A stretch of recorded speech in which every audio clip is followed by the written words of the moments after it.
근동아시아라고 하는 말을 들어보셨나요? 극동아시아라고 하는 말도 들어보셨습니까? 오늘날은 이 말을 별로 사용하지 않습니다.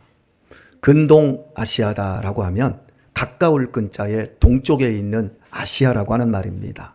극동아시아 그러면 동쪽의 끝에 있는 아시아다. 우리나라가 극동아시아라고 하는 말을 옛날부터 많이 사용을 했어요. 그런데 저는 그게 참 이해가 안 됐어요. 분명히 극동이면 우리나라가 동쪽에 있어야 되는데 지도를 보면 우리나라가 가운데에 있어요. 왜 동쪽이지? 이해가 안 됐어요. 그러다가 성경을 연구를 시작을 하면서 근동아시아의 유물, 근동아시아의 풍속 이런 것들을 공부하다가 갑자기 한자가 뭘까 하다 보니까 가까울 근자더라고요.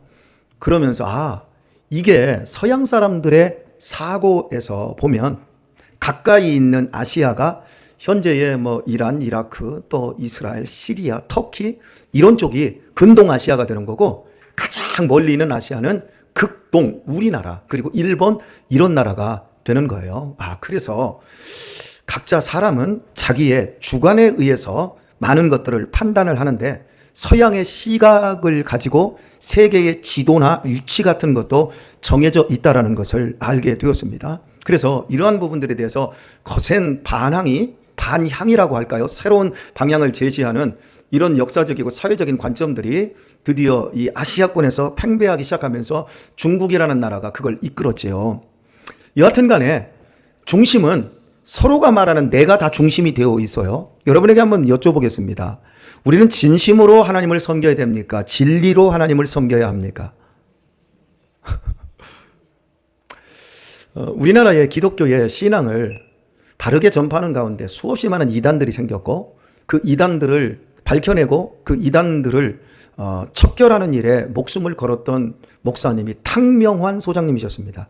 그분을 누가 죽였냐면 하나님의 영광을 위하고 하나님을 진심으로 섬기고 하나님을 진심으로 섬기기 때문에 탕명환 같은 저런 사람은 죽여야 한다라고 하는 집사님에 의해서 죽임을 당했습니다. 다시 한번 묻습니다. 진심으로 믿어야 됩니까? 진리대로 믿어야 합니까? 아직도 이쪽은 대답을 안 했는데요. 하나 더 얘기하도록 하지요. 12.12 사태를 이끌었던 서울의 봄을 제지했던 그리고 우리나라 역대의 2명이 대통령이 됐고 얼마 전까지도 우리나라의 정권의 권력의 노른자위에 있었던 분들이 있습니다. 그분들은 1979년 12월 12일 날 서울의 30다단에 모인 그 순간부터 자신들의 목숨을 진심으로 걸었습니다. 그리고 그 밤이 지나기까지 진심으로 우리가 아니면 권력의 공백기에 들어있는 이 대한민국을 이끌 사람이 없다.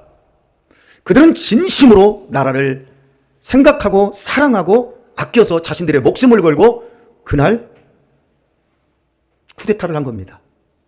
진심이었습니다. 애국도 진심이었습니다. 다시 한번 묻습니다. 진심으로 믿어야 됩니까? 진리대로 믿어야 됩니까? 진리입니다. 전도를 누가 더 열심히 합니까? 신천지가 훨씬 열심히 합니다. 안상홍 증인회가 훨씬 열심히 합니다. 진심으로 죽기 살기로 합니다. 뭐가 빠져 있어요? 진리가 빠져 있어요. 우리네 인생에서 진심으로 찬양하고 진심으로 믿었고 진심으로 봉사하고 진심으로 충성을 했는데 진리가 빠지면 흉기가 될 수 있어요. 진리가 빠지면 나도 죽고 너도 죽일 수가 있어요. 더 얘기할까요? 히틀러가 1930년대 대공황 시절을 지나면서 1차 세계대전에 패배한 이후 유럽에서 독일이라는 나라가 가장 가난하고 가장 비참했습니다. 그때 히틀러가 나치즘을 가지고 독일 사회를 통합을 했습니다. 그리고 게르만족의 우수성을 강조를 하며 서로에게 격려와 독려를 아끼지 않았습니다.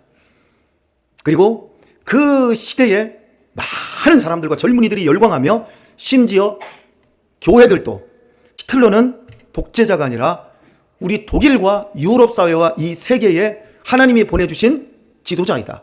고레스와 같은 지도자이고 저 사람이 잘만 하면 이 시대를 건져낼 수 있는 위대한 지도자이다. 자, 기도하자. 모두가 다 밀어붙였어요. 그 사람이 600만 명을 학살할 때도 교회들이 그 사람에게 지지를 보내고 저분은 하나님이 우리에게 보내주신 메시아라고 그랬어요. 다 기도했어요. 그때 몇몇 목사님들, 본웨퍼 목사님들 같은 분만 진리가 아니다. 여러분이 진심을 바쳐도 저 사람은 진리가 아니다. 결국 시간이 흐른 후에 어떻게 되었습니까? 그 한 사람으로 말미암아 유럽이 다 잿더미가 되었다. 피비린내 지옥이 생지옥이 되어버리고 말았어요. 진리를 알고 행하는가, 진심으로 열심히 하는가 같은 말이 절대 아니라는 것. 우리 학생들, 청년들, 여러분이 왜 말씀을 들어야 되는지를 분명히 알아야 돼요. 책을 한 권 읽은 사람은 2권 읽은 사람에게 지배를 당합니다. 2권 읽은 사람은 3권 읽은 사람에게 지배를 당합니다. 세상에서 제일 위험한 사람은 책을 안 읽다가 한 권만 읽은 사람이에요. 정치 분야에 한 권의 책을 읽었어요. 사회 분야에 한 권의 책을 읽었어요. 역사 분야에 한 권의 책을 읽었어요. 그것만 진리라고 생각을 하는 거예요. 그리고 거기다 진심을 몰빵을 해버려요. 흉기가 돼버리는 거예요.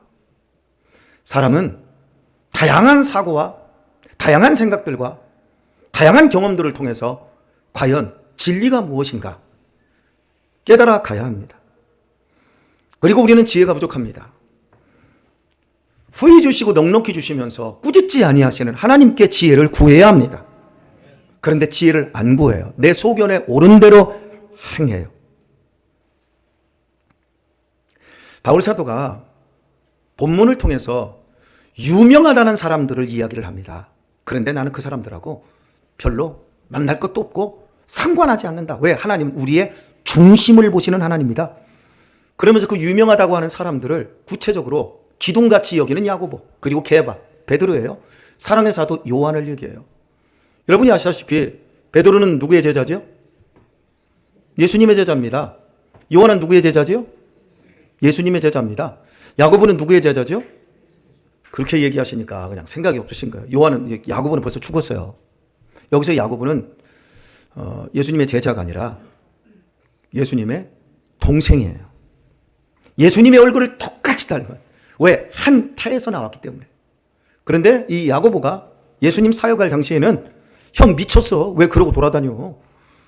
이랬던 동생이 형을 메시아로 믿지 않았는데 예수님의 죽음과 부활을 목격한 후에 우리 형이지만 이분은 정말 하나님의 아들이었다. 내가 같은 태에서 나왔지만 분명히 하나님의 메시아였다. 그걸 목숨 걸고 증거하며 예수님의 얼굴을 닮았으니까 그 예수님의 인품을 그대로 닮았기 때문에 사람들이 초대교회의 기둥같이 여기는 사람이었어요. 이 사람들이 초대교회의 가장 유명한 인물들이었어요. 근데 바울이 복음을 전하면서 갈라디아 교회에서 네가 지금 복음을 전하는 네가 할례를 전하지 않는 것을 가만히 보니까 너 사입이야.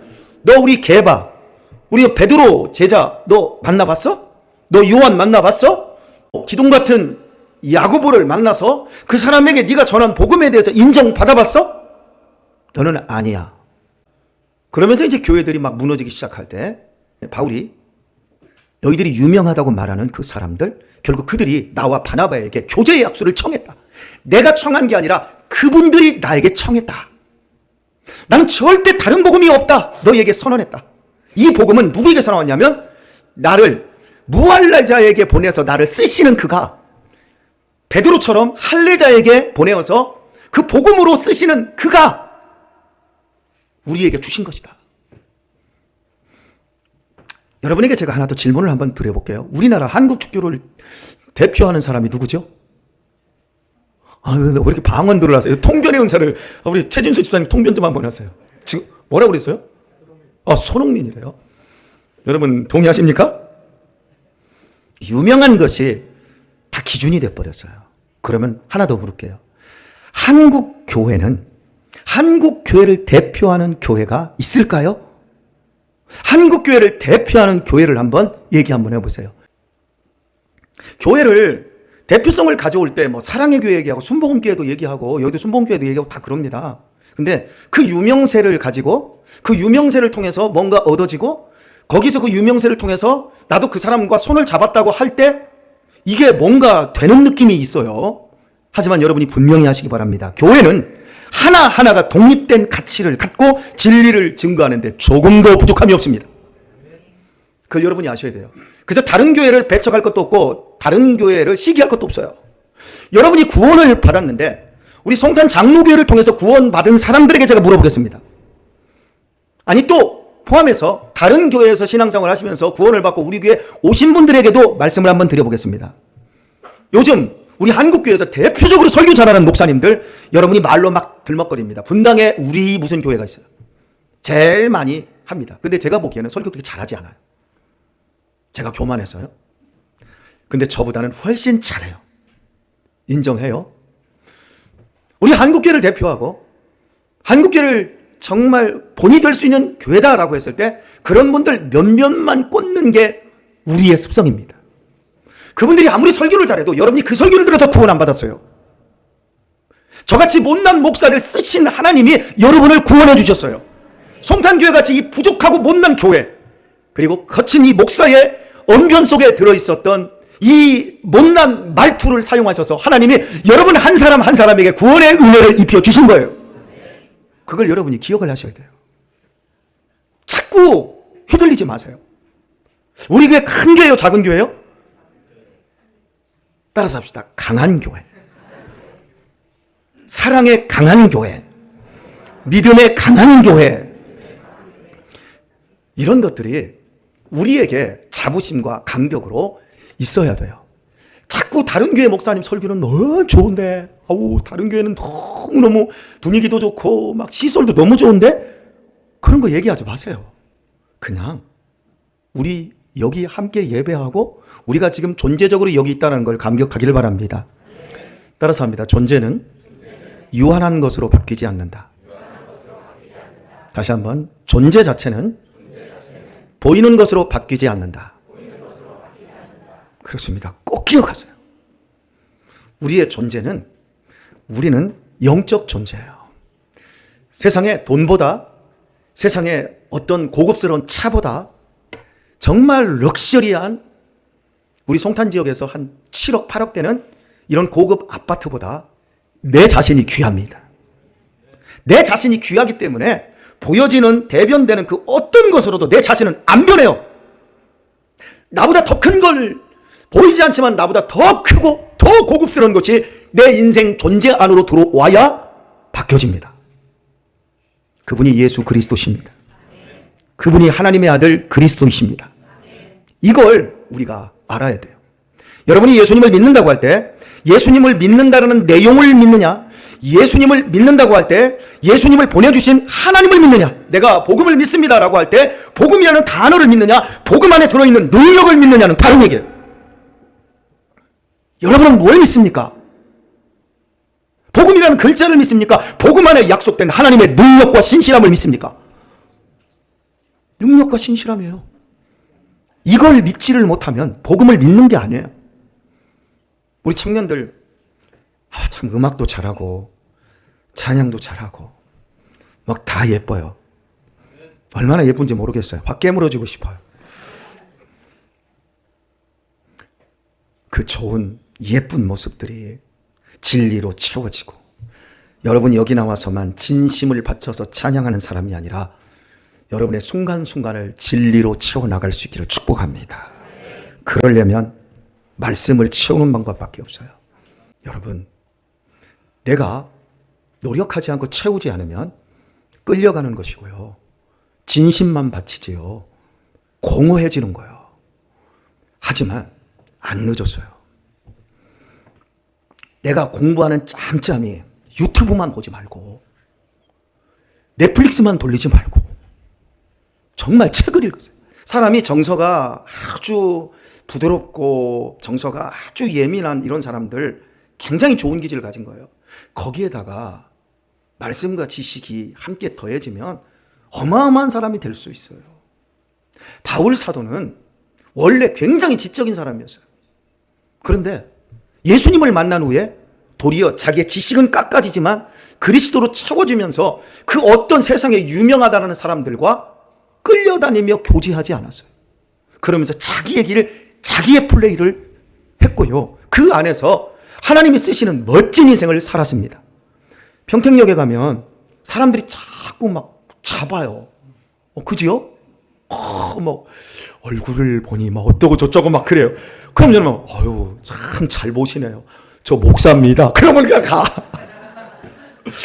와가지고 저한테 그러면 안식일을 하십니까? 막 그래요. 이 안식일 하십니까? 이런 사람 여기 안상홍 증인에 저쪽에 레프트 공원에 있는 그 이단들 그런 얘기를 잘, 뭐 안식일을 하십니까? 그러면 내가 딱 말하기 전에 아니 참 나는 예수님 안에서 안식하고 있는데 아니 그렇게 말씀하시는 그 아주머니는 안식이 아직도 뭔지 모르나 봐요? 아직도 안식을 못 누리시나 봐요? 그럼 자기가 얘기 꺼내려다가 또 한 번은 그때가 4월이었나요? 뭐지 우리 저쪽에 살 때요 반지마을 3단지에 살 때 그때 저한테 그러면 6월절을 아십니까? 그러길래 아직도 6월 못했어요? 나는 죽음을 예수님으로 만나며 6월 했는데 아저씨 아직 6월 못했어요? 아줌마 얘 6월 못했어요? 그랬더니 그 사람이 제가 6월 알려드릴까요?